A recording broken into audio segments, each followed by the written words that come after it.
Сабақты бастаудан алдын мен сендерге тапсырмалардың жауаптарын ауызша айтып кетемін. Сендер дәптерлеріңе жазып алсаңдар болады. Каналға тіркеліп лайк басуды ұмытпайық. Көркем мінез дегеніміз не? Мәтін және оның құрылымы. 15-ші тапсырма. Тыңда.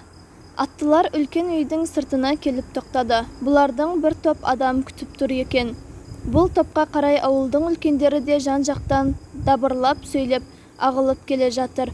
Осы жиынға екі жолдасынан озып келіп, бұрын түскен Абайдың атын біреу алып кете берді. Бала көп ішінен ең алдымен өзінің шешесін көріп қалды.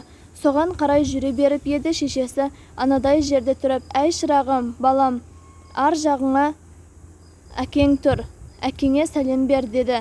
Абай жалт қарады. Қонақүйдің сыртында 2-3 үлкен кісімен әкесі Құнанбай тұр екен. Бала ыңғайсыздықпен қысылып, шешесінің айтқан сөзінің мәнін ұқты да әкесіне қарай тез бұрылды. Тыңдағаның мәтін екенін дәлелде. Мәтіннің тақырыбы мен ондағы негізгі ойды анықта. Мәтінге ат қоятын болсақ, ыңғайсызданған Абай деп ат қояйық. Бұл мәтін Абай туралы айтылған, яғни оның балалық шағындағы бір оқиғаны айтып кеткен. Сол себепті мәтін деп аталған. Мәтіннің неше бөліктен тұратынын анықта. Мәтіннің кіріспе, негізгі және қорытынды бөліктерінде не туралы айтылған. Мәтін негізінен 3 бөліктен тұрады. Оның кіріспе, негізгі және қорытынды бөлімдерінде жиынға барғанын Абайдың бір күні туралы айтылып кеткен. Әр бөліктегі тірек сөздерді тап. Сол тірек сөздер арқылы әр бөліктің мазмұнын бір-біріңе айтып көріңдер. Бірінші бөліктегі тірек сөздерге бір топ адам, ауылдың үлкендері. Екінші тірек сөздерге жиын, көп ішінен,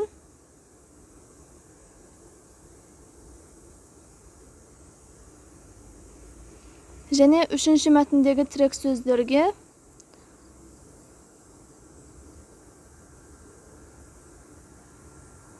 Абай жалт қарады, шешесінің айтқан сөзі. 16-шы тапсырма. Мәтінді оқы. Адамдардың бір-біріне лебіз білдіруі сәлемнен басталады. Сәлемдесу сөз басы. Сондықтан халқымыз сәлем сөз анасы дейді. Кішінің үлкенге сәлем беруі оның әдептілігінің белгісі. Мәтін не туралы? Мәтін сәлемдесу туралы. Мәтіндегі негізгі ойды анықта. Мәтіндегі негізгі ой сәлемдесу, ол ізгі адамның жақсы қасиеттерінің бірі. Мәтінге ат қой. Мәтіннің аты жақсы қасиет. Мәтінді көркем жаз. Осы мәтінді дәптерімізге әдемілеп жазып алайық. 17-ші тапсырма. Мәтінді оқы. Олардың есіктері қарама-қарсы. Есік алдында екеуі жиі кездеседі. Біреуінің қабағы ашылмайды, көршісін көрмегенсіп өте шығады. Ал екіншісі көрші күлімдей қарап амандасады. Бірақ оның қатулы қабағынан тосылып қалады. Бірде ақ жарқын кісінің немересі қонаққа келді. Ол ешкімді жатырқамайтын, көңілді бала болатын. Қабағы қату көршінің алдынан шыққан балақай: «Сәлеметсіз бе?» деді қуана дауыстап. Мұндайды күтпеген көршіге мөлдіреген қап-қара тұнық көздер қарап тұр еді. Сүйкімді бейкүнә көздерден қатал кісі сасып қалды. Ол көршілермен, балалармен сөйлесуді білмейтін еді. Байқамағандай мәшинесіне қарай асыға жөнелді. Оған кішкентай қыз қолын бұлғады. Олар жиі кездесетін болды. Көршіге кішкентай қыздың сәлемі ұнай бастады. Мәтін бөліктерінің атауларын толықтыр.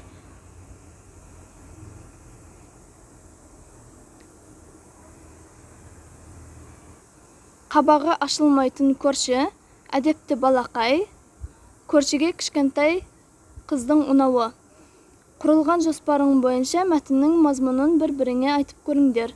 18-ші тапсырма. Тыйым сөздерді сәйкестендір. Жақсы үлкеннің алдын кеспе, сөзін бөлме, бұл әдепсіздік. Кісіге қарап есінеме. Есінегенде аузыңды міндетті түрде қолмен жабу керек. Үлкеннің алдында ізетті бол. Бұл үлкенге деген құрмет.